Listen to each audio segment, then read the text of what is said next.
Hi everyone, I'm Aastha Gulati.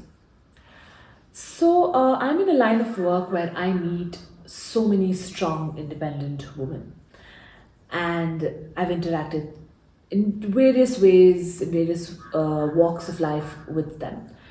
And when I look around me, I generally have observed two very contrasting interactions between women. One is this beautiful support that a woman gives another woman by being there, by always nurturing each other, by supporting each other. And somehow I've also seen the bang opposite, which is where women turn on women. They get jealous of each other, even more so than maybe with a man. There's a lot more insecurity. There's a lot more need to become better than a woman. If they're more or less in the same scope of work, then there is so much more comparison. And these contrasting ways in which we befriend each other or we have a relationship with another girl or a woman made me come up with today's topic, and that is the yin dynamic. So let's talk about that and let's understand that a little better. So, before we even begin to discuss the dynamic, let's understand what is the yin. So, the yin principle is, to very concisely put it, is the feminine principle. And the yang principle is the masculine principle. Now, when we talk about the yin and yang, it needn't always be a gender manifestation. So, it's not necessarily that only a woman has the yin principle. Everyone has the yin and the yang principle within them in different proportions and quantities. But for the purpose of today's discussion, when we talk about yin, I'm going to be referring to a woman or a girl or a feminine body that has chosen to manifest as a woman in this life, right? Now, the yin principle is characterized by a few things.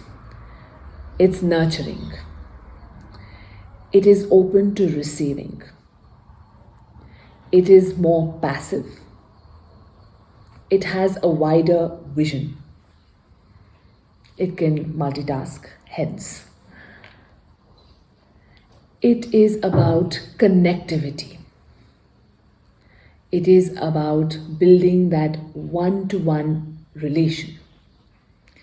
And these are all hallmarks of the feminine principle or of a woman. We all have it. When you are born as a woman, in some or the other proportion, you are a nurturer. You are someone who has to be a receiver. You are relatively meant to be more still. Now, that doesn't mean that you don't work or you don't go ahead and do your fulfill your career and all those things. But the space and the intent from which you do it, there is a quality of stillness. There is a quality of knowing that if I ask for something, if I manifest something, it happens. And that are the hallmarks and characteristics of the yin. So when a yin will interact with another yin, won't that obviously mean that there will be that much more nurturance? There will be that much more connection. That will also be that much more powerful manifestation, because that's what the yin does. The yin manifests, it makes it happen. And there will be that much more support, there'll be that much more being able to receive from each other, whether it is good or bad, right? That's what you would think, that a good nurturing, a healthy yin to yin relationship would have these characteristics, because that's how the feminine principle is even meant to live. But very often, that's not what happens. We slip into two extremes. And now let's talk about understanding what are those. So, when the relationship between two women is not very healthy and not what we already spoke about, I have noticed that between two women, the dynamics changes to this feeling that I need to be better than the other person. There is a lot more jealousy, there is a lot more competitiveness, there's a lot more comparison. And somewhere there is also a crippling factor that comes in. So that's the other extreme. So one is out and out rebellion between two women, where they're fighting, there is a comparison, there's jealousy, there's insecurity, and all of that. And the other is a woman supporting the other one so much that you make them dependent on you. Yeah, so we call it support, but in that name, somewhere you disempower the other soul and person as well. Now, these two, both of them, are slightly off balance. Now, let's understand the obvious one first, that we see it in the face, that, okay, they're rebelling, they're competitive, they're constantly trying to put each other down. Now, why would that happen? Why does it happen so much more sometimes when a woman is interacting with a woman, and sometimes lesser when a woman and man are involved? Well, the obvious reason is a woman feels that they can compare themselves to another woman a lot more easily. There are a lot more similarities, right? So it's like apples to apples. So you feel that, okay, this person I can relate to, this person has a lot of more common traits, maybe about her life, the way she is, like me. And because of that, I feel that I should be like her or at par with her or maybe even better. So one is that, yes, we feel that we are comparable because we are women. We live similar lives, we have similar thought processes, or so that is how it's supposed to be, right? So, okay, fine, we compare. But why do we get so insecure? Why are we not grounded enough in the fact that each woman is unique? And that somewhere comes from the history. Over the years, over the ages, the balance is tilted, the scale is tilted. And women have been suppressed. Women have been told not to express. Women have been told what to do, what not to do. And somewhere, women have started to feel disempowered. They've started to feel less than. And though it was maybe more done by a man back in the day, now when we are trying to come up and when we are becoming stronger, more empowered, wider in our horizon, being able to do so much more, that fear, that deep embedded fear that this will be taken away from us, or that we need to constantly keep proving, is still there. And that is the root cause of every so-called toxic yin relationship that emerges. Because go back to point number one, we feel that we can't compare ourselves to the man sometimes, but woman on woman, we feel we can, and then that's easier to bring the other one down. But hidden behind it is the fear that whatever I have built, whatever I am now, could be taken away. I could be suppressed again. There is a feeling of lack that, see, I had to snatch this to get my rights, so that means it's not enough. And so if she gets it, then I don't. And which is why this constant pulling down of woman on woman often occurs. So instead of trying to just work on it at a symptomatic level where we're trying to show love to the other woman and be nice to each other, which is great as well, work a little deeper on your own fear that as a woman I could be ill-treated, as a woman I need to sacrifice, as a woman this could be taken away from me, as a woman my independence is so important to me that if it gets taken away then something will happen. All of these are the triggers that make us behave or think in a slightly more unhealthy fashion when it comes to another woman.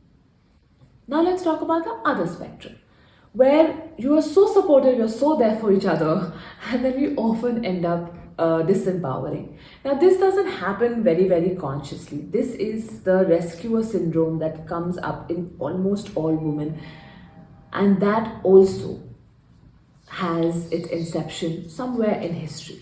So over history as well, women were homemakers. They would nurture everyone. They were the principles that would bring everyone together, right?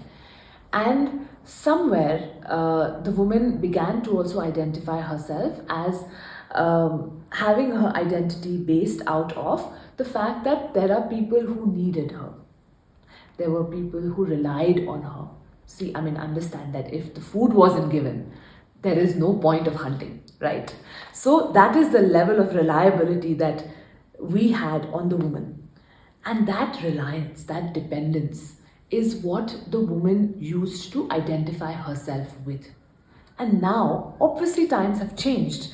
There is not such reliance on one factor, right? There are so many options, choices.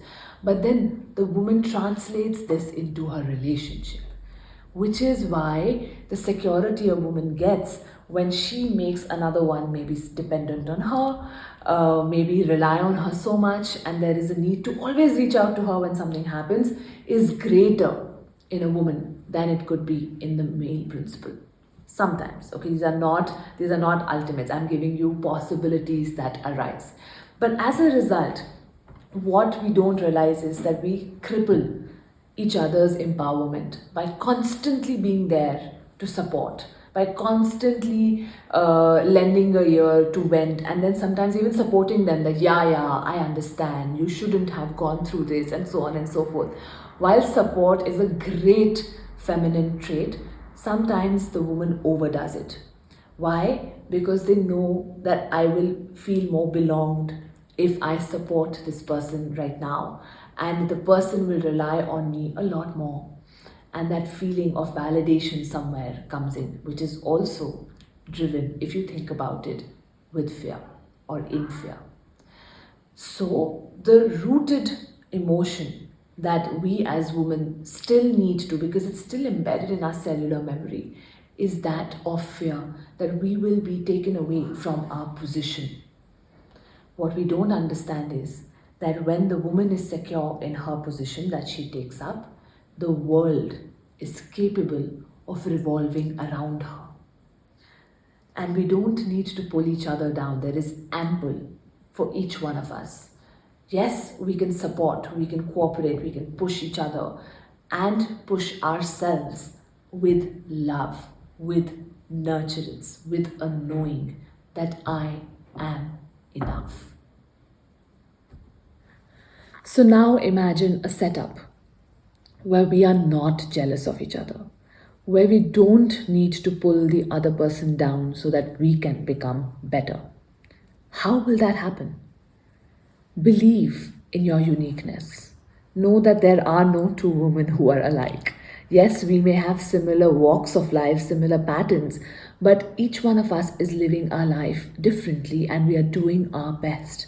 When you believe that you are unique, you have been given unique opportunities, privileges, you will also stop to compare.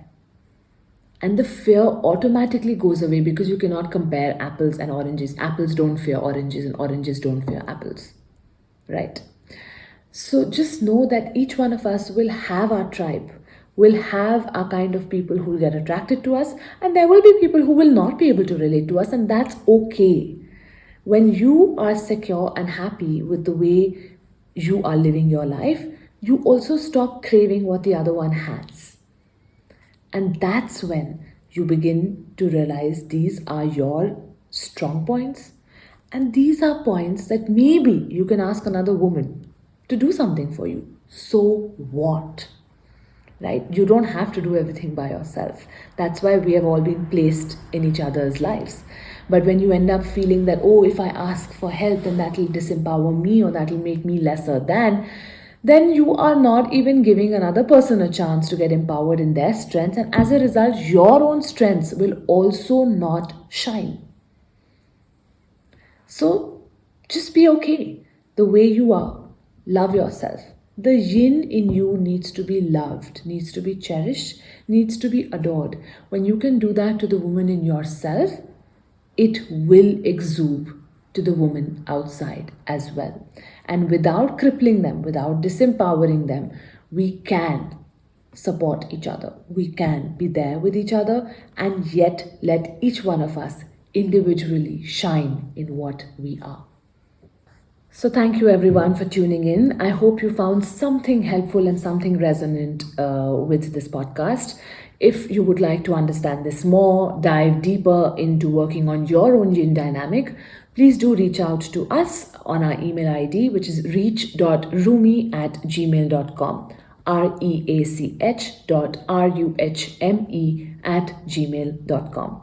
And if you have any further topics that you would like me to talk about, reach out for that as well. And stay tuned for our next episode. Thank you.